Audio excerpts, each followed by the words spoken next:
सूर्यकोटि समप्रभ निर्विघ्नं कुरु मे देव सर्वकार्येषु सर्वदा। गुरुर्ब्रह्मा गुरुर्विष्णु गुरुर्देवो महेश्वरः गुरुः साक्षात् परब्रह्म तस्मै श्री गुरवे नमः। 11वा अध्याय। मी धरतो ना, सगळं रेकॉर्ड होत आहे ना। बोल। 11वा अध्याय आहे आणि 21वा श्लोक आहे। आम्ही हित्वाम सुरसंघा विशंती केचित् भीता प्रांजलयो गृह्णन्ति स्वस्ति इत्युक्त्वा महर्षि सिद्धसंघाः स्तुवन्ति त्वां स्तुतिभिः पुष्कलाभिः। अर्जुनाची अवस्था आपण बघितली।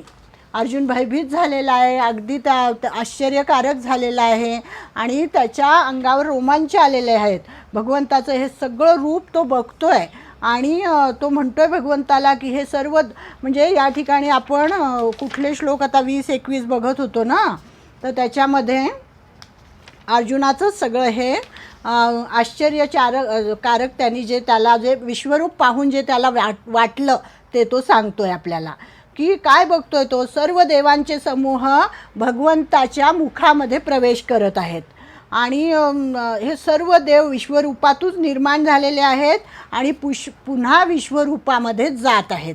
हे सगळं अर्जुनाने पाहिलं। म्हणजे पृथ्वीचा भार हलका करण्यासाठी मनुष्य रूपात अवतरलेले सुरसंघ पुन्हा युद्धाचा परिणाम म्हणून भगवंतातच मिसळून जात होते। त्या विराट स्वरूपाला कोणी वंदन करत होते, महर्षी आदी संसाराच्या कल्याणासाठी भगवंताची करुणा भाकत होते, प्रार्थना करत होते आणि त्यात सिद्ध होते, कृतार्थ पुरुष होते। सगळे लोक ह्या अर्जुनाला त्या ठिकाणी दिसले। त्या विश्वरूपामध्ये हे सगळं दर्शन अर्जुनाला झालं आणि अतिशय विस्मयाने तो बघतोय आणि सांगतोय। 22व्या श्लोकामध्ये अर्जुन म्हणतोय, रुद्रादित्या वसवो ये च साध्या विश्वेश्विनो मरुतश्चोष्मपाश्च गंधर्व यक्षासुरसिद्धसंघा वीक्षन्ते त्वां विस्मिताश्चैव सर्वे। जे हे 11 रुद्र आहेत, 12 आदित्य आहेत, म्हणजे आपण जे 33 कोटी देव म्हणतो ना, आपल्या वैदिक धर्मामध्ये असं सांगितलं जातं 33 कोटी देव, तर ते 33 कोटी नसून 33 प्रकारचे असा त्याचा अर्थ आहे। मग त्याच्यामध्ये 11 रुद्र आहेत, 12 आदित्य आहेत, 8 वसू आहेत आणि 2 अश्विनी कुमार, असं सगळं मिळून ते गणित होतं 33 आणि म्हणून त्याला 33 कोटी असं म्हणण्याची पद्धत आहे। तर हे सगळे समुदाय, हे सगळे देव भगवंताच्या मुखामध्ये जात आहेत आणि पितरांचा समुदाय, गंधर्व, यक्ष, राक्षस, सिद्धगण यांचे समुदाय हे सर्वजण विस्मित होऊन आपल्याकडे पाहत आहेत। असं सगळं दृश्य अर्जुनाला या ठिकाणी दिसतंय आणि अतिशय घाबरून गेला आहे अर्जुन की हे विश्वरूप दर्शन त्यांनीच सांगितलं होतं की भगवंता मला तुझं विश्वरूप बघायचं आहे म्हणून, आणि ते बघितल्यानंतर अतिशय घाबरून गेलेला आहे।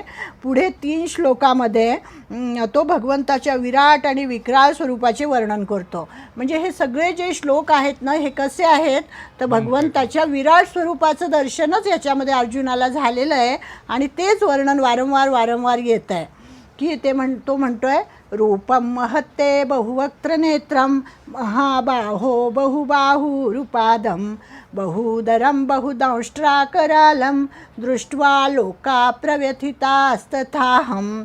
हे महाबाहो, आपले अनेक तोंडे, अनेक डोळे असलेले हात, अनेक हात असलेलं म्हणजे हे जे स्वरूप होतं हे कसं होतं, अनेक मांड्या, अनेक पाय, अनेक उदरं आणि अनेक विक्राळ दाढा होत्या या स्वरूपाच्या, विश्वरूपाच्या।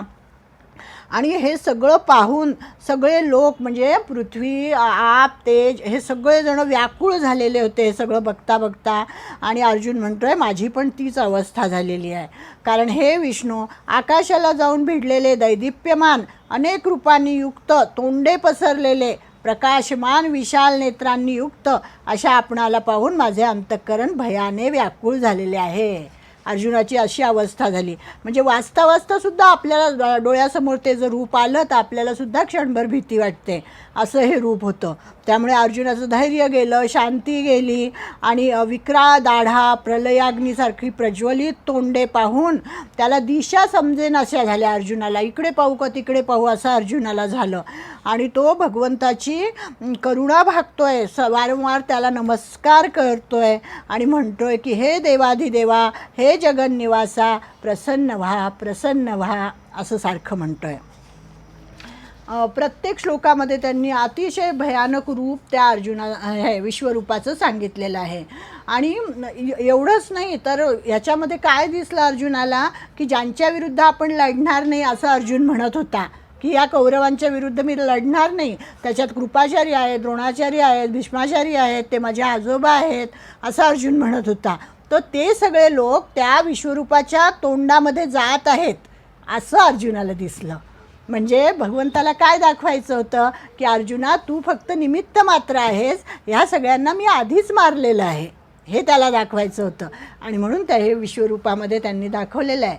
पुढे अर्जुन 26व्या श्लोकात म्हणतोय, आम्ही चत्वान धृतराष्ट्रस्य पुत्रा सर्वे सहैवावनिपालसंघैः भीष्मो द्रोणसूतपुत्रस्तथासौ सहास्मदीयैरपि योधमुख्यैः वक्त्राणि ते त्वरमाणा विशन्ति दंष्ट्राकरालानि भयानकानि केचिद्विलग्ना दशनान्तरेषु सन्दृश्यन्ते चूर्णितैरुत्तमाङ्गैः.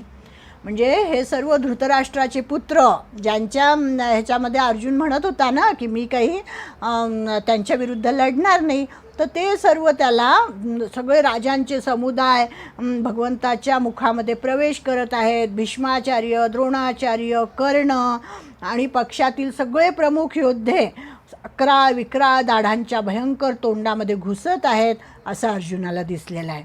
कित्येक छिन्नभिन्न झालेल्या मस्तकांनी आपल्या दातांच्या फटीत अडकलेले दिसत आहेत. म्हणजे बघा हे केवढे शूर होते योद्धे, म्हणजे केवढं त्यांचं रूप होतं, अनेक शत्रूंना मारणारे होते, परंतु वर्णन कसं केलं आहे की विश्वरूपाच्या दाताच्या फटीमध्ये अडकले होते. म्हणजे ते विश्वरूप केवढं अक्राळ विक्राळ आणि केवढं प्रचंड असेल याची कल्पना आपल्याला येते. म्हणजे या श्लोकामध्ये शब्दचित्र हा वाङ्मयातील अलंकार प्रगट केला आहे. म्हणजे शब्दामधूनच आपल्यासमोर ते रूपच उभं राहायला पाहिजे अशा प्रकारचं त्यांनी वर्णन केलेलं आहे. विराट रूपाच्या भव्यतेची यथार्थ जाणीव हे वर्णन वाचल्यानंतर आपल्याला होते. हे रूप एवढे प्रचंड आहे की हे सशक्त आणि दणकट योद्धे, म्हणजे पहा 100 हत्तींचं बळ असलेले हे योद्धे होते सगळे, पण ते त्या विश्वरूपाच्या तोंडातील दातांच्या फटीत अडकले आहेत असं वर्णन केलेलं आहे. धृतराष्ट्राचे सर्व 100 पुत्र त्या विक्राळ रूपाच्या मुखात जाताना अर्जुनाने पाहिले. भारतीय युद्धात भीमाने सर्व 100 पुत्रांचा वध केलेला आहे. आणि या शंकर अभ्यंकरांचं कौतुक असं आहे की त्यांनी या धृतराष्ट्राच्या 100 पुत्रांची नावच इथे दिलेली आहेत, सगळी यादी दिलेली आहे. ती वाचण्यात काय आपल्याला स्वारस्य नाही आहे. त्यामुळे पुढे जाऊ की धृतराष्ट्राचे सर्व पुत्र, राजांचे समुदाय, भीष्म, द्रोण, कर्ण, पांडवांकडील योद्धे सगळेजण परमात्माच्या विक्राळ मुखात वेगांना जाताना आणि नाश पावताना अर्जुनाने पाहिले. आणि त्या विराट स्वरूपाचे वर्णन करताना ज्ञानेश्वर महाराज काय म्हणतात बघा, म्हणजे अजून छान कल्पना येईल आपल्याला. ज्ञानेश्वर माऊली म्हणतात, महाकाळाबरोबर ज्यांनी पैजेने बरोबरीचा सामना बांधला आहे अशी कित्येक रागीट मुखे असून त्यांनी आपल्या विस्ताराने आकाश लहान केले आहे. आकाशाच्या मोठेपणास जी आकळली जात नाहीत आणि त्रिभुवनातील वाऱ्यानेही जी मुखे वेष्टिली जात नाहीत त्या मुखांच्या वाफेने अग्नी जळतो. म्हणजे विश्वरूपाच्या मुखाचं वर्णन केलं आहे. या मुखातून अग्नीचे लोळ कसे बाहेर येत आहेत त्याप्रमाणे एकसारखे एक मुख नसून यांच्यात रंगारंगाचा भेद आहे. फार काय सांगावे, अशा या मुखाचे प्रळयकालचा अग्निसुद्धा सहाय्य घेतो. ज्याच्या अंगाचे तेज एवढे आहे की ते त्रैलोक्याची राखुंडी करील त्यालाही तोंडे आहेत आणि त्या तोंडात दात व दाढा आहेत. हे कसे झाले पहा, जसा वाऱ्याला धनुर्वात व्हावा. बघा कशी उपमा दिलेली आहे की वारा कसा आहे, हलणारा, एक क्षणसुद्धा जो थांबत नाही, त्याला धनुर्वात झाला तर त्याची काय अवस्था होईल. म्हणजे वाऱ्याला धनुर्वात व्हावा, समुद्र महापुरात पडावा, किंवा विषाग्नी वडवानळाचा नाश करण्यास प्रवृत्त व्हावा. अग्नीने जसे हलाहल विष प्यावे, अथवा आश्चर्य हे की मरण जसे मारण्यास तयार व्हावे, त्याप्रमाणे या संहार तेजाला दुःख झाले आहे असे समजा. हा विश्वरूपाचा प्रकार हा प्रत्यक्ष पेटलेला वाराच आहे, तर तो कसा आवरेल? विषाने भरलेले आकाश कोणास गिळता येईल काय? महाकाळाबरोबर कोणाला खेळता येईल काय? असे कोणाच्या अंगी सामर्थ्य आहे काय? असं ज्ञानेश्वर माऊलींनी या विश्वरूपाचं वर्णन केलेलं आहे. म्हणजे आमच्या इथे जेव्हा शंकर अभ्यंकरांचं व्याख्यान झालं होतं आपल्या कॉलेजच्या पटांगणावर, अनेक जणांना आठवत असेल की तिथे अशी भली मोठी प्रचंड कटआउट त्यांनी तयार केलं होतं विश्वरूपाचं. नाही आठवतं ना? विश्वरूप असे प्रचंड मुख असलेले आणि मोठं असं मग त्यांनी कटआउट लावलं होतं त्या ठिकाणी. तेच माझ्या डोळ्यासमोर आलं आता. अशा प्रकारे या योद्ध्यांचा नाश कसा होत आहे स्पष्ट करण्यासाठी अर्जुन आता पुढच्या उपमा कशा देतो बघा. यथा नदीनां बहुवोऽम्बुवेगा समुद्रमेवाभिमुखा द्रवन्ति तथा तवामी नरलोकवीरा विशन्ति वक्त्राण्यभिविज्वलन्ति. यथा प्रदीप्तं ज्वलनं पतंगा विशन्ति नाशाय समृद्धवेगाः तथैव नाशाय विशन्ति लोकास्तवापि वक्त्राणि समृद्धवेगाः. म्हणजे ज्याप्रमाणे नद्यांचे अनेक जलप्रवाह समुद्राच्याच दिशेने धाव घेतात. नद्यांना गती काय असते? नद्या ह्या समुद्राला जाऊन मिळतात. त्याप्रमाणे हे सगळे नरवीरांचे समूह त्या विश्वरूपाच्या मुखामध्ये शिरत होते. म्हणजे हे कसं आहे, जातस्य ही ध्रुव मृत्यूर ध्रुवम जन्म मृतस्यच. म्हणजे ज्याला जन्म आहे त्याला मरणच आहे हे त्याच्यातून त्यांना दाखवायचं आहे की नदी जशी शेवटी समुद्राला जेवून मिळते आणि तिथे तिचं विलिनीकरण होतं, ती नदी म्हणून परत राहत नाही, तसा हा आत्मा परमात्म्यामध्ये जाऊन मिळतो आणि तिथे तो एकच होतो, तिथे वेगळेपण त्याचं राहत नाही. तसं त्यांनी सांगितलं आहे की. आणि दुसरं उदाहरण दिलं आहे पतंगाचं. पतंग नावाचा कीटक असतो ना, तो मोहवश होतो, म्हणजे त्या प्रकाशाला भुलतो आणि त्या प्रज्वलित अग्नीमध्ये मोठ्या वेगाने प्रवेश करतो, इतक्या वेगाने प्रवेश करतो आणि मग तिथे तो त्याचा नाश होतो. तसे हे सर्व लोक देखील आपल्या नाशासाठी आपल्या मुखात अतिवेगाने शिरत आहेत. म्हणजे अर्जुनाला वाटत होतं की मी यांना मारतोय, मला पाप लागेल, पण भगवंत म्हणता अरे त्यांचं प्रारब्धच ते आहे, या ठिकाणी त्यांचा यावेळेस मृत्यू होणार आहे आणि म्हणून हे युद्ध झालं आहे, म्हणून तू त्यांना मार, तो निमित्त मात्र हो, असं ते अर्जुनाला सांगतात. म्हणजे सर्वांचा ग्रास करणाऱ्या त्या उग्र रूपाचे तेज आणि प्रभा कशी होती ते आता पुढच्या श्लोकात सांगतात.